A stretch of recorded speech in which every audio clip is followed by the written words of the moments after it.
पंजाब के दीगर शहरों की तरह आरिफवाला में भी पटवारियों की भर्तियों का सिलसिला जारी है। मजीद जानते हैं नुमाइंदा सिटी न्यूज़ यासिर अली कंबोज से।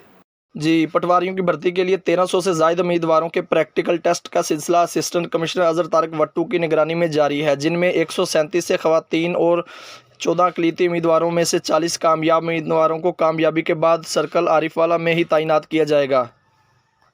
सिक्रूटनी की गई। सिक्रूटनी के बाद उनके डॉक्यूमेंट्स चेक करने के बाद हमारे पास जो एलिजिबल उम्मीदवार आए वो 1357 थे। अब जिनका हमने एक शेड्यूल बना दिया, शेड्यूल के मुताबिक हमने बैचेस बनाए हैं, बैचेस के मुताबिक उनके टेस्ट हो रहे हैं। अब तक हमारे 11 बैच मुकम्मल हो चुके हैं, जिसमें से तकरीबन 900 के करीब लोगों ने टेस्ट दे दिया है। और उसके अलावा हमने उनके सिक्रूटनी के बहुत सख्त इंतजाम किए हुए हैं और बिल्कुल साफ़ शफाफ और मेरिट पे भर्तियाँ की जा रही हैं।